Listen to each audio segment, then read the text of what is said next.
Venezuela और Greenland में उलझे डोनाल्ड ट्रंप की टैरिफ वाली कहानी अभी पूरी ही नहीं हुई है। उनका नया प्रस्तावित बिल और भी एक तरफा मनमाना और अंतर्राष्ट्रीय नियमों के खिलाफ है।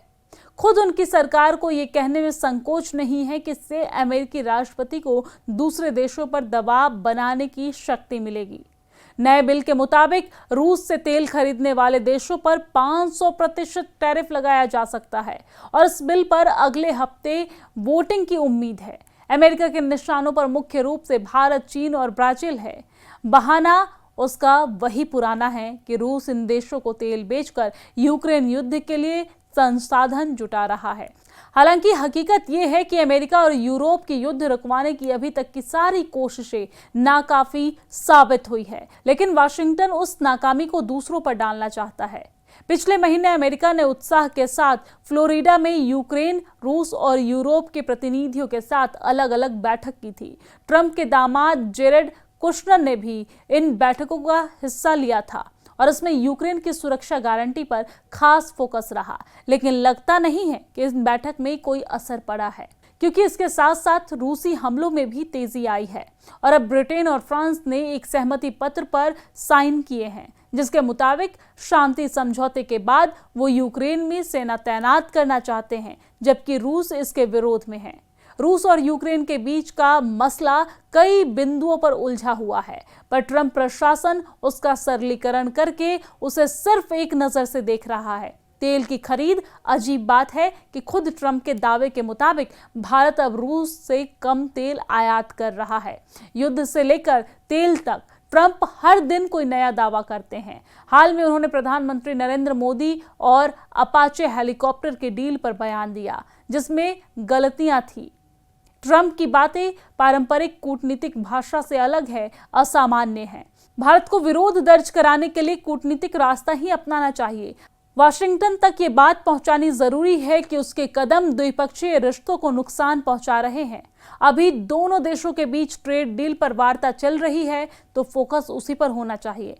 बहरहाल ट्रंप सरकार की इन उटपटांग हरकतों की वजह से अमेरिका दुनिया का भरोसा गंवाता जा रहा है, जो द्वितीय विश्व युद्ध के बाद उसकी सबसे बड़ी करेंसी रही है। वेनेजुएला और ग्रीनलैंड में उलझे डोनाल्ड ट्रंप की टैरिफ वाली कहानी अभी पूरी ही नहीं हुई है। उनका नया प्रस्तावित बिल और भी एक तरफा मनमाना और अंतर्राष्ट्रीय नियमों के खिलाफ है। खुद उनकी सरकार को यह कहने में संकोच नहीं है कि इससे अमेरिकी राष्ट्रपति को दूसरे देशों पर दबाव बनाने की शक्ति मिलेगी।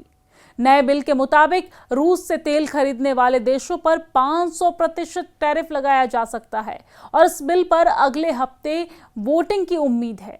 अमेरिका के निशानों पर मुख्य रूप से भारत, चीन और ब्राजील है।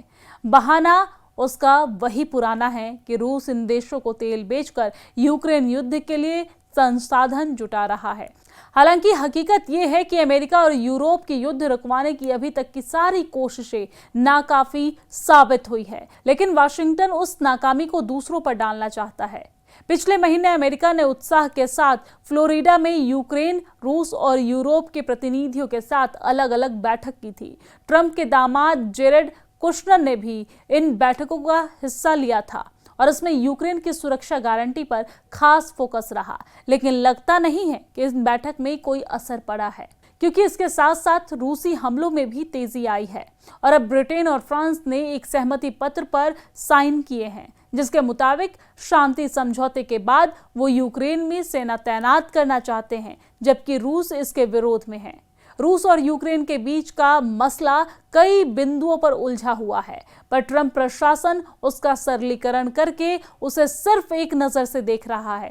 तेल की खरीद अजीब बात है कि खुद ट्रंप के दावे के मुताबिक भारत अब रूस से कम तेल आयात कर रहा है। युद्ध से लेकर तेल तक ट्रंप हर दिन कोई नया दावा करते हैं। हाल में उन्होंने प्रधानमंत्री नरेंद्र मोदी और अपाचे हेलीकॉप्टर के डील पर बयान दिया, जिसमें गलतियां थी। ट्रंप की बातें पारंपरिक कूटनीतिक भाषा से अलग है, असामान्य है।